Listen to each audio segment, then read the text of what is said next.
प्रश्न आहे। बऱ्याचदा शेतकऱ्यांना वाटतं की आमच्या प्रश्नाला कोण वाली आहे। मी पण शेतकऱ्याच्या पोटी जन्माला आलेलाच मुलगा आहे। दिलीपराव वळसे पाटील पण शेतकऱ्याच्या पोटीच आलेत। मी अतुल पण तीच परिस्थिती। आम्ही कुठेही शेतकऱ्याला वाऱ्यावर सोडणार नाही। केव्हाही रात्री 12ला या आणि सांगा अजित पवार तुम्ही मंचरच्या सभेत असं सांगितलं होतं, आता काय झालं।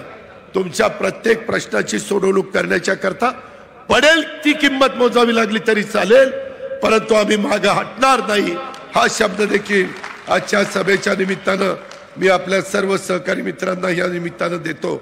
आणि जी विकासाची कामं आज दिलीप वळसे पाटलांच्या नेतृत्वाखाली चाललेली आहे, काही जण म्हणाली की ओ दिलीपरावांना संधी कुणी दिली। जरूर संधी पवार साहेबांनी दिली, मलाही संधी दिली, परंतु त्या संधीचं सोनं करायचं का काय करायचं हे तरी आमच्या हातात होतं ना। आम्ही पहिली 5 वर्ष चांगलं काम केलं म्हणून पुढच्या 5 वर्ष लोकांनी दिलं। 7-7 टर्मला लोक आम्हाला निवडून देतात, म्हणजे काहीतरी लोकांचा विश्वास आम्ही संपादन केलेला आहे। मित्रांनो, इथून पुढच्या काळामध्ये देखील आम्हाला अनुभव भरपूर आलेला आहे आणि त्याच्यातून चांद्यापासून बांद्यापर्यंत महाराष्ट्राचा विकास हा एकमेव मुद्दा घेऊन आम्ही पुढे चाललेलो आहे। आम्हाला कुणाची उडीदुडी काढायची नाही। कुणाला तरी काहीतरी आरोप केले तर त्याला आम्हाला महत्त्व द्यायचं नाही।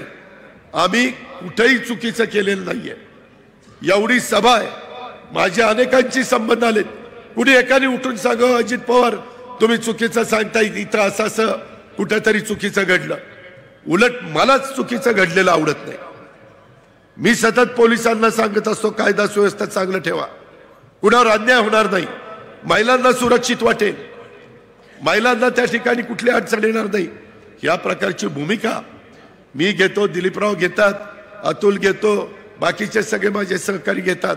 आणि म्हणून मी आज तुम्हाला सगळ्यांना सांगतो, महाराष्ट्राचा सातत्याने मान ताटपणे पुढं नेहमी राहील अशाच पद्धतीचं काम आमच्याकडनं होईल। तीच गोष्ट पुणे जिल्ह्याच्या बाबतीमध्ये, पुणे जिल्ह्याच्या बाबतीमध्ये तर एवढी कामं हातामध्ये घेतलेली आहेत ती सगळी पूर्णत्वाला। बरं, आम्ही कामं पूर्णत्वाला देताना उगीच नुसती मंजूर करत नाही, काम चांगलं झालंय का नाही हेही बारकाईने बघत असतो।